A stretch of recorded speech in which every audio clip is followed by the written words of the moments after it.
A man's reminiscing of a beautiful love affair during the war through a hate diary. Morris Bendrix is writing a hate diary blaming and deceiving God.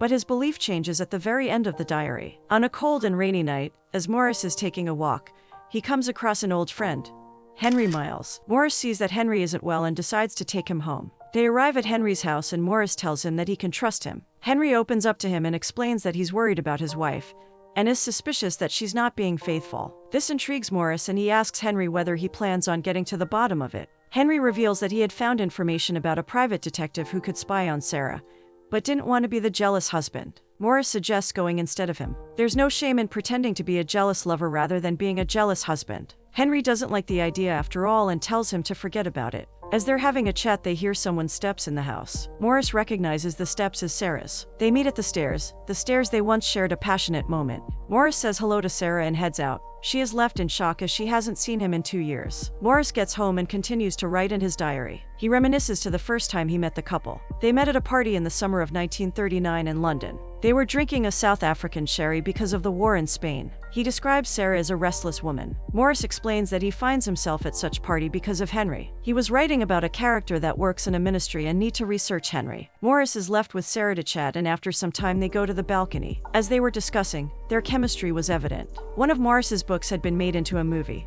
So Morris invites them both to leave the party and go to the cinema. Henry denies as he cannot leave his own party but suggests Sarah goes with him. They both go to the cinema and have a wonderful time. After the movie they have dinner and decide to go back to Sarah's place. They make love and their affection and lust for each other is evident. Henry arrives home and is greeted both by Sarah and Morris who act like nothing had happened. He stops reminiscing and starts writing about Sarah's deceiving of her husband again 2 years later. His interest gets the best of him as he goes to hire a private detective himself. He explains his situation and they settle on a deal. He gets home, receives a phone call from Sarah, asking him to meet up for a chat. They settle on a Thursday. Couple of days later, Morris is waiting for Sarah at a bar. She arrives late and admits that she wanted to be late. Morris tells her that they should go to Palmer's, the restaurant they once used to go very often. As they're deciding on what to order, Sarah speaks up. She starts talking about Henry. She asks Morris to help him and that he is lonelier than ever. Morris suggests that maybe she had given Henry a reason to be lonely. She says that she had not given Henry or him any reason to feel like that, as she tries to touch Henry's hand but he pulls it away. Sarah decides that this meetup was a wrong idea and gets up to leave. As she leaves the restaurant, she expects Morris to go after her. Morris reminisces the time when they would have a fight and he would go after her when she would have left.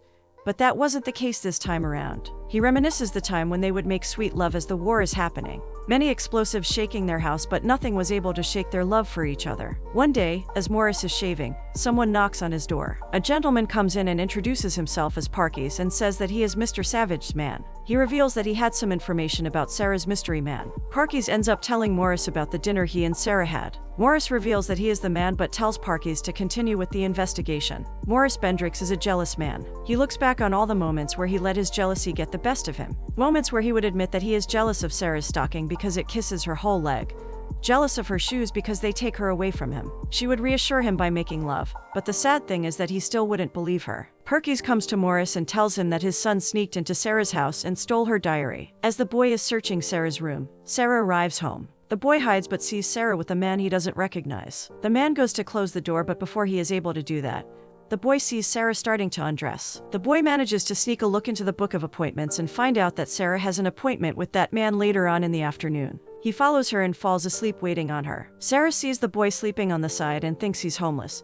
She kisses the cheek where the young boy had a birthmark and wishes it goes away. Morris doesn't know what had happened in the house where Sarah went, so decides to go there. He takes Parkes' boy and heads to the house with a plan. The boy pretends that he's sick and that's why they are led in the house. They pretend that they were told that a certain doctor lives there, but the lady named Smythe tells them that no doctor lives there. As they're speaking, Smythe's brother Richard walks in and greets the guests. He is a priest and thinks that Morris's arrival is of another reason. Morris assumes the worst and thinks that Sarah is sleeping with the priest. They leave the house and Morris is in disbelief. Later, in the evening, Morris bumps into Henry once more. They go to have a drink and Morris reveals that he had paid a detective to follow Sarah, and that she was cheating on him. Henry wants to hear none of it and throws the evidence in the fire as he leaves, forgetting his hat. Morris finds him and as he sits down he reveals that he had slept with Sarah too and that he was sorry about it. He agrees that the both of them had been played and seduced by the wonderful Sarah. Morris leaves Henry alone on the bench, in the rain, to gather his thoughts. Morris starts reminiscing again about the time Sarah had thought he had died. They are sitting in Morris's room when they decide to go downstairs. Morris goes to check if his maid is downstairs, and as he's walking down, an explosion happens behind him and sends him flying down the stairs. He is unconscious. Sarah thinks the worst, and out of misery she starts praying to God even though she doesn't believe in him.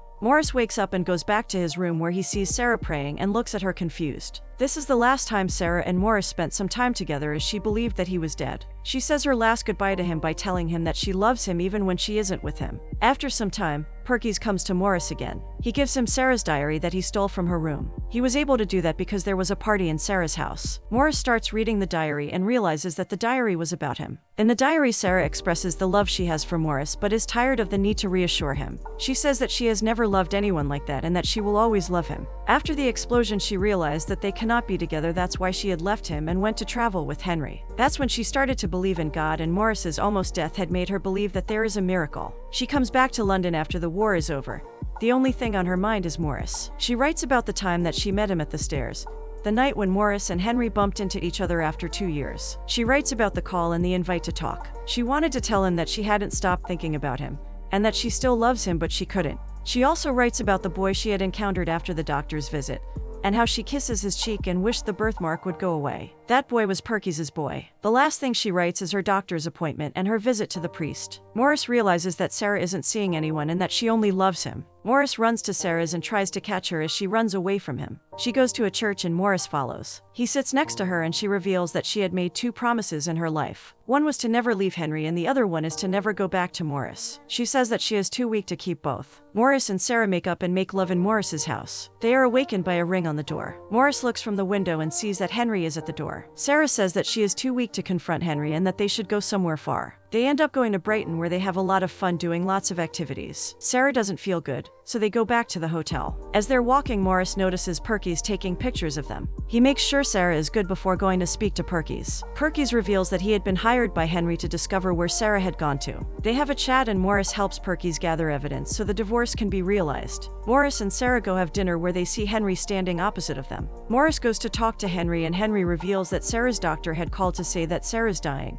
and that she only has 6 months left. They go back to London. Morris moves into the Mileses upon Henry's request. He takes care of Sarah during the day and Henry does that in the night. Henry tells Morris that he had had a feeling that Sarah was being unfaithful, but in a way he is glad that it was with him. Days go on the same, but one day Sarah's end comes. Henry is honest with Morris and asks him to be there for him. Couple of days later, the priest comes over and says that he would have arranged the funeral. Morris interrupts him by saying that she was cremated and she wasn't even Christian for a Catholic burial. The priest starts talking nicely about Sarah but is interrupted by Morris and his denial. Morris reveals that he is filled with hate. He says that Sarah was a liar, and that he hates her. He hates Henry because he wouldn't let her go, but most importantly, he hated God for taking her from him. Later on in the night, Morris apologizes to Henry. At the funeral, Morris sees Perkys and his boy. He has a chat with him and Perkys expresses his admiration for Sarah. He tells him that Sarah's kiss and prayer is what made the boy's birthmark go away. Morris is shocked, and what was once a hate diary becomes a diary of acknowledgement. He talks to God and tells him that he hated him first as though he existed. He admits that God used his hatred to make his acknowledgement. At the end, Morris has only one prayer. He asks God to forget him, to look after Sarah and Henry, and to leave him alone in the end.